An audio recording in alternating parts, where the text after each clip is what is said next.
Yo, it's your boy, He Knows Ball, and I'm not going to waste your time. We're going to get straight into the news. So, the San Antonio Spurs signed guard De'Aaron Fox to a 4-year, $229 million max extension.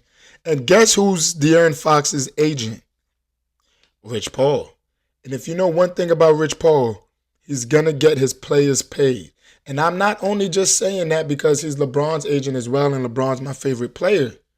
But it's a fact. Look at the history of Rich Paul and all of his clients. He always gets them paid. He always gets them to that bag. It's a known fact at this point. If you get with Rich Paul, you're going to make some money. But one thing about this contract that interested me is that this contract doesn't have a player option. So that means the Spurs are going to be able to keep Fox in San Antonio through the 2029-2030 season. And Fox's extension begins in the last year of Victor Wembanyama's rookie contract. So then Wemby's going to be eligible for a rookie extension in the next offseason. I love that. I love that. I see what the Spurs are trying to build. They're trying to build with Fox. They're trying to build with Wemby. I love that a lot. For the San Antonio Spurs. We only got a chance to see them play like 4 or 5 games this season due to Wemby getting blood clots. And that's just very unfortunate, but he's healed up and he's ready to go for next season. So we're going to see that Wemby Fox two-man game going into next season. And the Spurs might have a really, really good chance of being a top team in the West. I could see it happening, especially with a healthy Wemby and with a good group of guys surrounding him and Fox. I can see shades. I can see shades of OKC. Maybe. I'm not going to say for sure, but I can see shades of OKC coming out of the San Antonio camp. But Fox averaged about 20 points and 6.8 assists per game. And he only played 17 games for San Antonio. That's with San Antonio. But when he was with the Kings before the trade, he was averaging 25 points, 6 assists, and 5 rebounds. But, his workload is not going to be as big when you got Wemby on the team. But it wasn't as big in Sacramento as well. They had Sabonis, Malik Monk, DeMar DeRozan. I get it, bro. I understand why he wanted to get up out of there. He just didn't see them winning nothing. And maybe in the future, the Spurs could definitely be a contending team in the future. But let's talk about the San Antonio Spurs real quick. I love this team. I'm on ESPN right now, right? And what they're showing me the starting 5 is De'Aaron Fox, Dylan Harper, Devin Vassell, Harrison Barnes, and Wemby.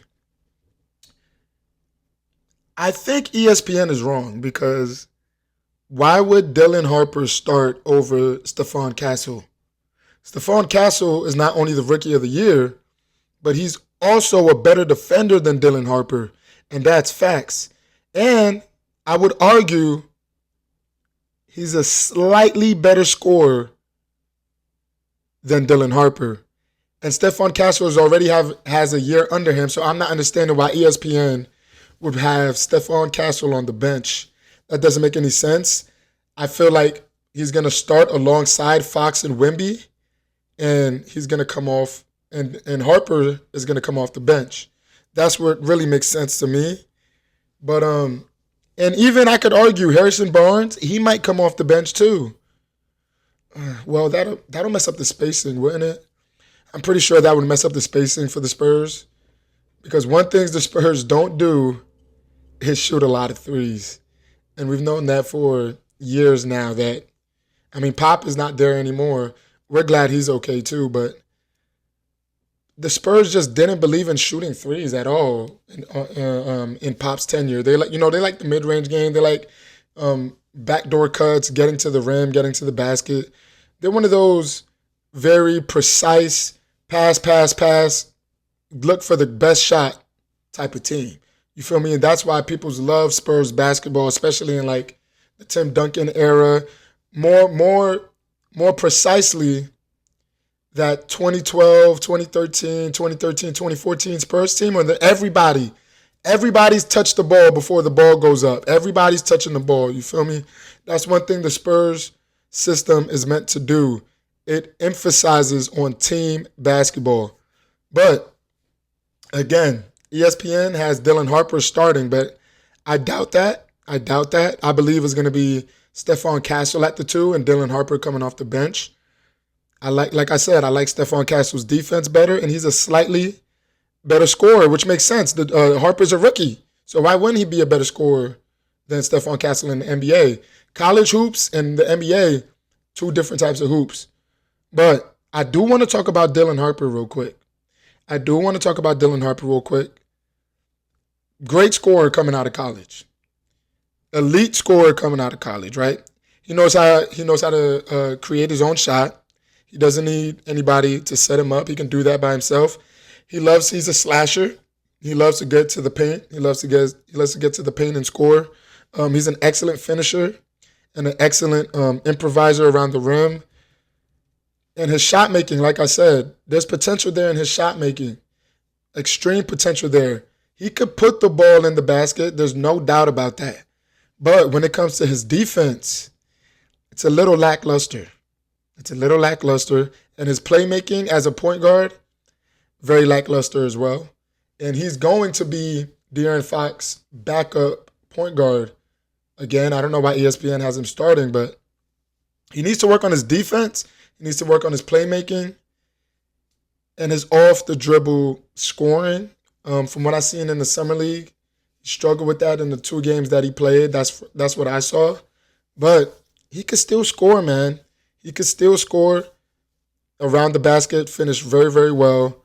And I like this pickup for the Spurs, just to give them some insurance just in case they want to move on from De'Aaron Fox 3 years from now. You feel me? I know he just signed an extension, but nowadays in the NBA, nobody's safe. But another rookie that they picked up, Carter Bryant. He didn't look too well in the Summer League. He didn't look well at all in the Summer League. He's a very raw talent. I believe he only played 20 minutes in college. But the Spurs wanted him. They wanted him. They even draft up for him. And if there's one thing that the Spurs organization is good at, it's developing their players.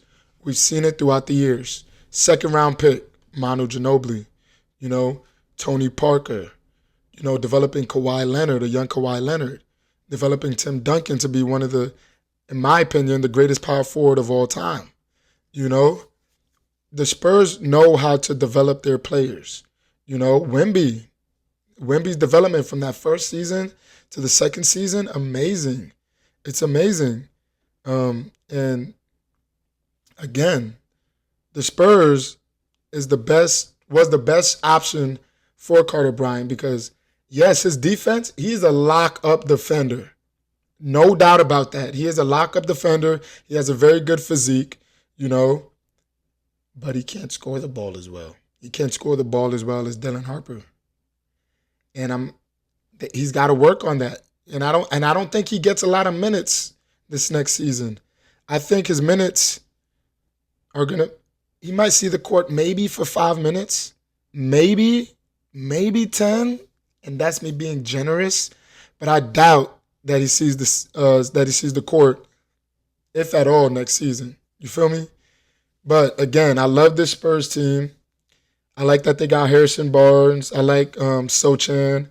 They picked up a backup big for Wemby, Luke Cornett from the Celtics. They got Kelly Olynyk, who could still serve as a backup big. Champagnie, pretty good, I like this Spurs team. I'm hoping for them to do something good next season. I give them their ceiling. Their ceiling is like the number 6 seed. Their floor is the play-in. Ceiling, the 6 seed, floor, play-in. So De'Aaron Fox, congratulations on getting that money. Let's see how you and Wemby's 2-man game is going to work out going into next season. And let's see how the Spurs do. It's your boy, He Knows Ball. And I'm out.